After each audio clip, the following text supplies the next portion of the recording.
ngebuktiin ngebuktiin aja tentang pengalaman gua, bener nggak cipot itu ada.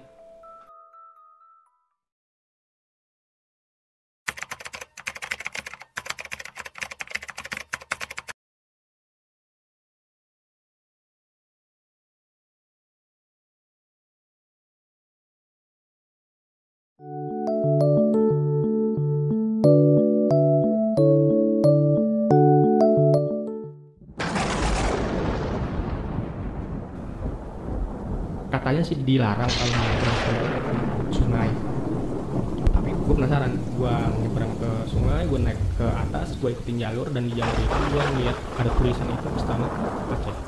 Dan di situ gue berpikir, waktu itu gue ngeliat tulisan Istana Pacet di perkepingan, berarti kan ini nggak terlalu jauh gitu ya. Dan benar juga tulisan Istana Pacet itu emang banyak banget pacet. Hampir semua dari rombongan itu dibikin heboh sama pacet. Aduh, pacet nih, aduh. Ada yang di tangan, di kaki, ada yang di perut. Akhirnya harus ngecamp. Kita baru keluarin tenda, kita keluar dan ternyata apa? Tendanya itu bocor, guys. Setelah tenda didirikan, akhirnya setiap orang yang masuk ke tenda itu tinggal itu diperiksa, bajunya, jaketnya, celana, sepatu, bebas pacetnya gitu. Kalau bebas pacet boleh masuk.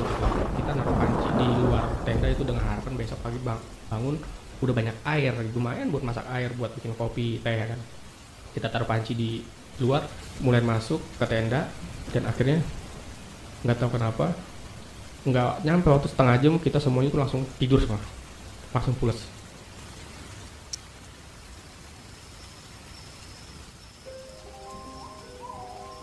Keesokan paginya, setelah kita terbangun dan gua keluar untuk ngecek panci yang semalam gua taruh di luar tuh, cuma dapat air segini doang.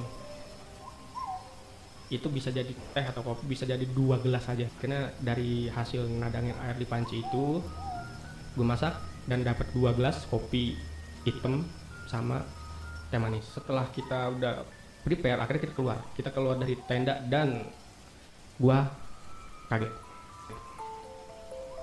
Yang semalam buat kita bangun tenda di samping batu, bukit besar, jalan buntu. Tapi begitu kita paginya kita keluar tenda, itu jauh, jalur lurus, jadi nggak ada batu besar, nggak ada bukit. Jadi semalam kita lihat itu apa ya? Oke, akhirnya kita meneruskan perjalanan lagi. Di satu lokasi itu ada pohon pisang. Ada yang berargumen, dia bilang katanya pohon pisang itu nggak bisa hidup di ketinggian, berarti kita udah rendah, kita udah hampir masuk ke perkampungan. Ya mungkin buat menyemangati. Dan gua dengar suara air kenceng banget, seperti air terjun.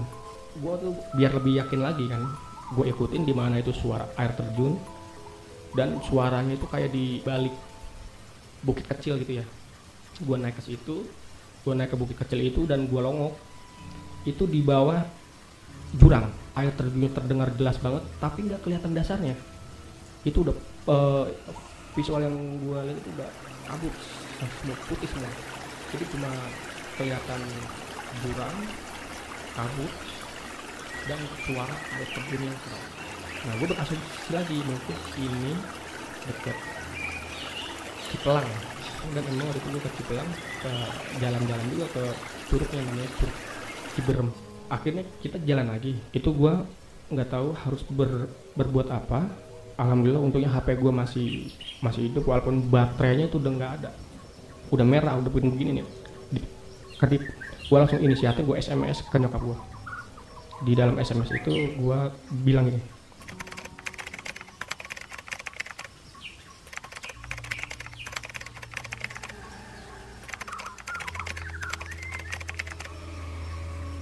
pasrah banget itu, udah pasrah banget. Gue SMS ke nyokap gue, udah yang penting utama gue ngabarin aja dulu. Pasrah ada gue apa, sampai gue berdoa, ya Allah, apakah hidup saya cuma sampai di sini aja. Oh, itu sedih, sedih banget waktu itu.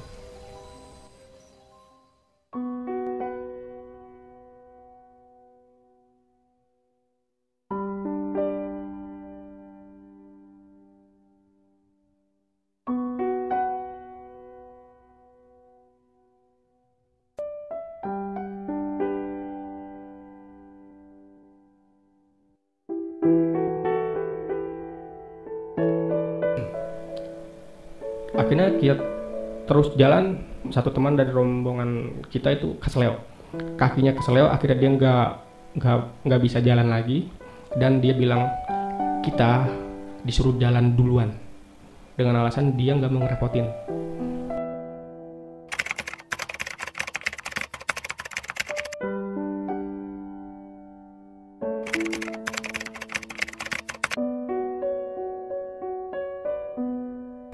Sayangnya pas kita nyasar itu nggak ada pikiran buat mendokumentasikan atau nggak ada yang foto. Pokoknya aduh, di dalam hati tuh cuma pulang, nggak mikirin makan, nggak mikirin dokumentasi.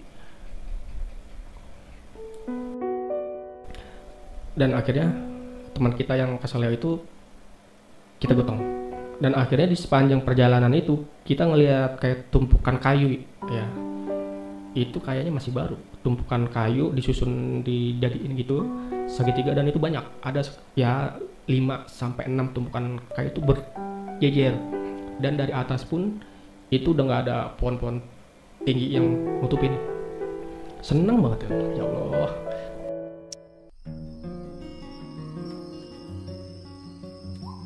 Dan sampai di pertigaan itu ada perkebunan yang dibatasi dengan kayu, maksudnya buat agar ya buat binatang nggak masuk lah ya, dikasih kayu, dan ada satu jalan lurus. Akhirnya 2 orang kita suruh untuk naik ke atas perkebunan itu, apakah ada tanda-tanda pemukiman, dan yang 2 orang untuk lurus ke depan itu, apakah ada tanda-tanda jalan untuk ke perkampungan. Akhirnya yang sebelum yang 2 orang yang kita suruh untuk lihat rek di depan, yang 2 orang di atas nih yang di perkebunan, dia udah teriak, woi orang, kata dia. Apaan sih? Orang itu ada orang, kata dia gitu kan. Seneng banget itu. Gue saking semangatnya gue naik langsung, gue naik barbar ke atas, gue ngeliat itu view dari atas itu, gue lihat wah banyak perkebunan teh, ada pemukiman. Akhirnya 2 orang di depan balik, kita langsung ke atas dan kita ngebongkar perkebunan itu. Bodo amat mau dimarahin, bodo amat, pokoknya yang dipikirin kita waktu itu pemukiman. Kita bongkar itu kayu, kita lari sampai ke bawah, sampai teman-teman gue yang satu tuh sampai ngeguling kan. Dan akhirnya kita ketemu 1 orang. Assalamualaikum ya, waalaikumsalam. Aduh, dari mana ini, katanya gitu kan. Saya ini dari Cibodas, dari naik gunung. Loh kok kesini? Nggak tahu niatnya sih mau ke Salabintana, tapi nggak nyampe ini. Nah ini ketemu perkebunan, ketemu AA ya kan. Akhirnya kita pun ke sini gitu. Akhirnya dari si AA-nya pun ngelihat kita tuh udah kasihan kali ya, udah kotor, tanah di mana-mana belok, pada kucel semua. Mungkin dia kasihan, dia suruh duduk dulu, dia bawain makanan waktu itu singkong. Dan gua ngabarin ke nyokap gua waktu itu tepat sebelum jam 8, gua SMS ke nyokap gua, Ma, Adin udah ketemu warga, Adin udah aman, Adin udah di Sukabumi, makasih ya Ma atas doanya gitu kan. Tapi nggak sampai di situ aja. Pas kita ngobrol sama si AA itu, dia bilang katanya ini mah jalur pemburu, kata dia. Hah? Maksudnya banyak binatang buas, kata dia. Aduh, serem juga. Nah terus ya ngomongin beberapa minggu lalu juga ada dua orang mau naik ke Gede melalui situ. Itu nggak nyampe 2 hari dia balik lagi. Alasannya katanya jalurnya terlalu ekstrim dan nggak ada air. Kita pun ngelanjutin ngobrolnya sama si AA gini. Ini nama perkebunannya apaan A? Ini teh nama perkebunannya itu perkebunan teh Cipot. Iya. Oh, alhamdulillah ya gitu. Oh ya kalau mau ke jalan raya, kita mau pulang ke Jakarta nih, mau ke jalan raya tuh kemana ya? Kata dia masih lama, masih lurus keluar dari perkebunan teh, naik bukit, turun lagi ke pemukiman warga, naik bukit, turun lagi, Jadi kita ngelewatin 2 bukit untuk ketemu jalan raya. Ketemu jalan dari jam 8 pagi, 8 pagi di perkebunan teh itu, akhirnya kita buat ketemu jalan jam 1 siang. 5 jam jalan kaki. Gimana ya, yang gue ngeliat di pemukiman itu ada kayak sekolah, dan gue ngeliat itu tulisannya Madu Dampit, Cisaat, Sukabumi. Dan benar ketika kita sampai di jalan raya, kita naik angkot sampai keluar jalan utamanya itu pas banget di samping Polsek Cisaat. Dan alhamdulillah kita sampai ke rumah dengan selamat. Tapi yang selama ini jadi pertanyaan gue nyari di Google itu perkebunan teh Cipot nggak ada. Gue nanya ke orang Sukabumi itu nggak, dia bilang nggak ada perkebunan teh di Sukabumi. Dan itu pun gue nanyanya nggak 1-2 orang loh, banyak orang gua nanya tentang Cipot itu dan nggak ada yang tahu.